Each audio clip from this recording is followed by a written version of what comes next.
আমি এই ইস্যুটা নিয়ে আর কথা কখনো না ভাবছিলাম, কিন্তু দেখতেছি কথা না বললেই না। এর মধ্যে পররাষ্ট্র মন্ত্রণালয়ের সচিব বদলানো হইলে আমার এই এপিসোডে আর হাত দিতে হইতো না।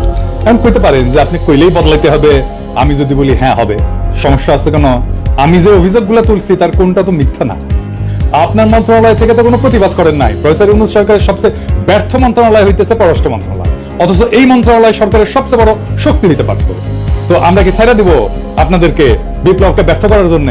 আপনার কি জমিদার আর আমরা প্রজা, নাকি আমরা আপনার চাকরিদাতা?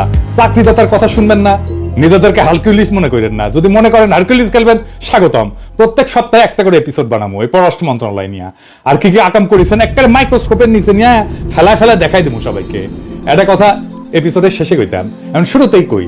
বাঘে চুলে 18 ঘা, পুলিশে চুলে 36 ঘা, আর পিনাকি চুলে জয় বাংলা। কথাটা মাথায় রেখেন। হয় তহিদ সাহেব আপনি আমারে কনভিন্স করবেন আমার তোলা অভিযোগগুলো মিথ্যা, অথবা জসিমকে পাছায় লাথি দিয়ে সরাইবেন। দুয়ের মাঝে কোনো যদি কিন্তু নাই। এবার নাহি তোমারে বলি, এই যে গোলাম মুর্তজারে কোন আক্কেলে ওয়াশিংটনে প্রেস মিনিস্টার বানাবার জন্য সুপারিশ করেছিল, তা আবার সিনিয়র সেক্রেটারি র্যাঙ্কে, অ্যাম্বাসাডার র্যাঙ্কে, ওয়ারেন্ট অফ প্রেসিডেন্সের সরা, মানে অ্যাম্বাসাডারের চাইতো সিনিয়র পোস্টে তারে প্রেস মিনিস্টার বানানো হয়েছে। মানে এই যে 15 আলো মতি রমনের লাগে এত পিতলা খাতির তোমার এই জন্য কি? হ্যাঁ পুরে বাপরে হাতের তালি। হ্যাঁ 15 আলোর লগে লটকালত কি যে করবে না, যারাই করবে বাংলাদেশের রাজনীতিতে তারা অপ্রাসঙ্গিক হয়ে যাবে। গোলাম মুর্তজারে ওয়াশিংটন ডিসিতে পাঠানোর জন্য সুপারিশ করায় নাহিদ, আমি মরে যাওয়ার আগে পর্যন্ত দোষারোপ করে যাব। এই হারামজাদা উঠি বসে মঙ্গল শোভাযাত্রা। এদের দেখেন, বাংলাদেশকে ইসলামকে ডেমোনাইজ করার ইন্ডিয়ান কালচারাল হেজিমনির পক্ষে বয়াদ উৎপাদন করায় আমার রক্তে, আমার অশ্রু, আমার কান্না, আমার ত্যাগ, আমার লড়াইয়ের পথ মারায় হারামজাদা। এটা আমি ছাইড়া দেবো, এটা আমি হবার দেবো। কয় আওয়ামী লীগের হরতাল আর সিপিবি অফিস দখল নাকি একই জিনিস। হারামজাদা গোলাম মুর্তজা তো বাপ সিপিবির প্রিন্সেস জিগা। আমি তারে আগের রাতে কইছিলাম কিনা যে তাকে অফিসে পরদিন ঢুকুম না, যা জিগা। আমার হাত পা ধরেছিল কিনা প্রিন্স, জিজ্ঞেস কর। আগের দিন গণমিছিল বাতিল করেছে, গুতেরেস আছে সেই দিন, তাও আমি সেদিন ঢাকাত গেঞ্জাম লাগাবো। তাই চাস গোলামের বাচ্চা, তোর যখন হাউস হচ্ছে কামটা করবো, শিগগিরই করবো। দায় গোলামের বাচ্চা তোর। দেখ আমি কি করতে পারি। তুই চাবরে চাকরি বিধি শেখার নাই, ওই ফেসবুকে এইগুলা লিখবার পরে চাকরি করিয়া আপনার নামে মামলা দিব। চাকরি বিধি লঙ্ঘন করার পরে ওরে কিছু না কয়, ওরে যদি না খেদাইছেন পররাষ্ট্র মন্ত্রণালয় থেকে, তাহলে কোনো খবর আছে, আপনারও খবর আছে। এই গোলাম তুই দেশে ফিরবো না, ফিরবো তো তোর গোয়ার মধ্যে ইন্ডিয়ান গিরিবাস কবুতর ঢুকে দেয় না, হাততালি দিব, হাততালি। আর গিরিবাস কবুতর খালি পাক মারবি তোর গোয়ার মধ্যে। খেয়াল রাখিস, হাসিনাকে আমরা শুধু খেদাই নাই, হাসিনার রাজনীতিও খেদাইছি। হাসিনা উত্তরে ইন্ডিয়ান সেকুলার অনুপ্রবেশ রাখবার পারবো না, কয়ে দিলাম। যাক তহিদ সাহেব, যখন জসিমেক সরাবি না, তাই জসিমেক নিয়ে সেকেন্ড ডোজ দিয়ে আসি। অগ্নি আমি 3রা তারিখে একটা এপিসোডে হাসিনারে দালাল নিয়ে কথা কইছিলাম যে ভারতের কাছে মাথা ব্যথা এই পররাষ্ট্র সচিবের কিছু অপকর্ম তুলে ধরেছিলাম। আমি কইছিলাম যে কিভাবে পররাষ্ট্র মন্ত্রণালয় আওয়ামী পুনর্বাসনের কাজ করে চলেছে এই জসিমউদ্দিন। সে ভিডিও প্রচারের পর দেশ বিদেশে বিভিন্ন প্রান্ত থেকে জসিমউদ্দিনকে নিয়ে আমার কাছে অনেক ফোন টোন দেয়। কি বলবো আর বলেন, যে আমি নিজেই অবাক যে কিভাবে এরকম একজন দালালকে পররাষ্ট্র সচিব নিয়োগ দেওয়া হয়েছিল। জসিমউদ্দিনকে পররাষ্ট্র সচিব করার নেপথ্যে যে 3 জন লোক ছিল তাদের কথা আমি তুলে ধরছিলাম। এর মধ্যে একজন মোজাম্মেল, যে কিনা পরবর্তীতে জসিমের কুটচালে প্রধান উপদেষ্টা একান্ত সচিব হিসেবে নিয়োগপ্রাপ্ত হইয়াও সেখানে যোগদান করতে পারেন নাই। আরো ছিল জসিমের বড় ভাই, সাবেক বিএনপি নেতা এবং বর্তমানে এলডিপির রাজনীতির সাথে যুক্ত সালাউদ্দিন কারমা।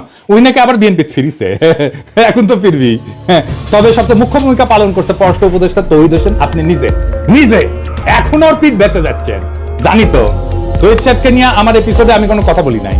মুরব্বী মানুষ, বয়স হয়েছে, ইউনূস সরকারের উপদেষ্টা, তাই ভাবিছিলাম তার নিয়ে বেশি কোনো কথা বলবো না। কিন্তু আমাদের গ্রাম দেশে একটা কথা আছে না, আক্কেল মানুষের ঠুসা আর ব্যাকল মানুষের ঘুষা, একই কথা। কিন্তু আমাদের তহিদ সাহেব তো বিএনপির সুপারিশ সরকারের উপদেষ্টা হয়েছেন, তাই জনতার মুখের কথা ওনার কাছে কোনো গুরুত্ব বহন করে না। উনি বিএনপি খুশি করিচ্ছেন। আমি আগে কইছিলাম যে বিএনপি আর আওয়ামী লীগ হলে একই মুদ্রার এপিটুপি। এরা বাংলাদেশে এদের 5 দশকের লুটের রাজনীতিকে বহাল রাখতে চায়। বিএনপি জানে যে জনতার শক্তি মোকাবেলা করার সক্ষমতা তাদের নাই, তাই আওয়ামী পুনর্বাসনের মাধ্যমে নিজেদের সেফ এক্সিট নিশ্চিত করতে মরিয়া হয়ে উঠছে আমাদের বিএনপি। ভাই আপনারা তো সহযোদ্ধা, আপনাদেরকে এতদিন পরামর্শ দিতাম, এখন জনগণ যেভাবে আপনাদের নিয়ে উপহাস করে তাতে আমার রাগ হয়। কারণ এই বিএনপি জিয়াউর রহমানের না, আবার খালেদা জিয়ারও না, এই বিএনপি সাদাবাজদের, লুটেরার আর আওয়ামী পুনর্বাসনকারীদের। এত কথা বললাম কারণ এই জসিমকে তার পদে রাখার জন্য এখন মরিয়া হয়ে উঠছেন আমাদের তহিদ সাহেব, যারা বিএনপি রিকমেন্ড করছিল পররাষ্ট্র উপদেষ্টা হিসাবে। একজন ভারতের দালালকে রক্ষা করার জন্য আমাদের পররাষ্ট্র উপদেষ্টা এত চেষ্টা কেন? কি তার উদ্দেশ্য? এতে বিএনপি আর আওয়ামী লীগের কি লাভ? আর কোন কোন আমিল দালালকে লালন পালন করতেছেন আমাদের এই তৌহিদি জসিম সাহেব, তা দেখলেই সব বুঝতে পারবেন। চলেন আল্লাহর নামে শুরু করি, দেখাই দিই সবকিছু। আমি গত 15 মার্চ আমার ফেসবুকে একটা স্ট্যাটাস দিয়েছিলাম, সেখানে আমি পন্দের আলোর পত্রিকায় একটা সংবাদ তুলে ধরেছিলাম যে 2.5 মাস আগে দেশে ফেরার আদেশ পাওয়া সত্ত্বেও মরক্কোতে নিযুক্ত হাসিনার লেসপেন্সার রাষ্ট্রদূত হারুন রশিদ কানাডায় পালায় গেছে। এই রাষ্ট্রদূত নাকি সরকারি বডিগার্ডের রাজনৈতিক জীবনের গবেষক। বাংলাদেশের দুই জিনিসের বাম্পার ফলন হয়েছে, এক জাউরার আর এক গবেষকের। দেখি সবাই গবেষক, হারামজাদা সামসা সামসা। তোর রেনুর আবির্ভাব, তোমার ইন্ডিয়ান লেসপেন্সার রেনুর আবির্ভাব যেমন দেখছো, হাসিনা পলায়নের কারণে তো তোর মনে আছে, তাই না? তাহলে তোর পলাইতি না হারামজাদা, যাক সৈরাচার পলাইছে সেটা নতুন কিছু না, কিন্তু একটা রাষ্ট্রদূত পলানোর এই নিউজ জনগণ কেন জানলো না? জসিম সাহেব, হারুন রেখে কি আপনার মধ্যে ঢুকে রাখছিলেন কেন? আপনি বা আপনার পররাষ্ট্র মন্ত্রণালয় এই সংবাদ নিয়ে এমন লুকাচুরি করলো? এর কারণ হলো জসিম হাসিনার এই দালালকে কানাডায় পালানো এবং রাজনৈতিক শরণার্থী হিসেবে আবেদন করার সময় দিছে 2.5 মাস এই হারামজাদা জসিম। এখন যখন হারুন তার ফেসবুকে ইউনুস স্যারকে অবৈধ বলে দাবি করছে, তখন তড়িঘড়ি করে তার পাসপোর্ট বাতিল করার আদেশ জারি করছে। এখানেও সূক্ষ্ম চালাকি। হারুনের শরণার্থী কেসটা পোক্ত করা দরকার। সে তখন এসে একটা প্রজ্ঞাপন জারি করে তার পাসপোর্ট বাতিল করে এটা পোক্ত করে দিল এই জসিম। এখন হারুন আদালতে যায় বলবে যে আমার কোনো পাসপোর্ট নাই, আমার যাওয়ার কোনো জায়গা নাই, তাই আমার শরণার্থী হিসেবে কানাডায় থাকতে দেওয়া হোক। কেস ফাইনাল করে দিল জসিম। বাহ, কি চমৎকার! এইসব তো অনেক পুরানো টেকনিক জসিম সাহেব। আপনি নাকি 30 বছরের বেশি চাকরি করেছেন, তো আপনি এতদিন চাকরি করে বালটা শিখেছেন। আপনি তো বিশ্বের রাষ্ট্রদূত ছিলেন, সেখানে এরকম শরণার্থী কেস হাজার হাজার। আপনি যদি এই টেকনিক সম্পর্কে না জানিয়ে থাকেন, তাহলে আপনি একটা বোকা এবং বেকুব পররাষ্ট্র সচিব। আর যদি তা না হন, তাহলে আপনি 2025 সালের সেরা রাষ্ট্রদ্রোহী, যিনি পতিত স্বৈরাচারের এজেন্টকে পালানোর সহায়তা করছেন এবং তার রাজনৈতিক আশ্রয় পাওয়ার সহায়তা করছেন। এমন না যে কানাডার কেস আপনার জন্য নতুন ছিল। আপনার আগের পররাষ্ট্র সচিব মাসুদ বিন মোমেন, ওই মিথিলা ফারজানা আছে না, আর অপর্ণা রানী পালকে কূটনৈতিক পাসপোর্ট বদলায় কানাডায় পালানোর সুযোগ করে দিছিল না? এটা দেখে কি আপনি কিছু শিখতে পারেন নাই, নাকি আপনি ওইটা দেখে শিখেছেন? হ্যাঁ, আপনার মাথায় নতুন বুদ্ধি আসিছে যে হাসিনার দালালদের পালানোর সুযোগ করে দেওয়ার। আপনার যে জাউরা কইছিলাম না, কম কইছিলাম। আপনি আসলে একটা বিশ্ব জাউরা। জাউরামিতে আপনি বিশ্ব তালিকায় স্থান পাবেন। আলহামদুলিল্লাহ, বাংলাদেশের একজন জাউরা অ্যাটলিস্ট পৃথিবীর সেরা হয়েছে। কিন্তু সমস্যা হলো আপনি জাউরা, কিন্তু মাথায় কোনো বুদ্ধি নাই। আপনি যখন এই কাজের কাজ করেন, তখন আপনার প্রধান সহযোগী নাজমুল হক ছিল মহাপরিচালক প্রশাসন। নাজমুল নিয়ে গত পর্বে অনেক করছি। পাক্কা আমি পরিবার থেকে উঠে আসা কর্মকর্তা নাজমুল, যাকে মাসুদ বিন মোমেন গোপনে মহাপরিচালক প্রশাসন বানায় যায় আওয়ামী লীগপন্থী অফিসারদের সেট প্যাসেজ দিতে। জসিম নাজমুল সিন্ডিকেট তাদের 5 মাস সময় হারুনের মতো আর কি কি অপকর্ম করেছে তা আস্তে আস্তে প্রকাশিত হবে। আমার কাছে খবর আসিচ্ছে।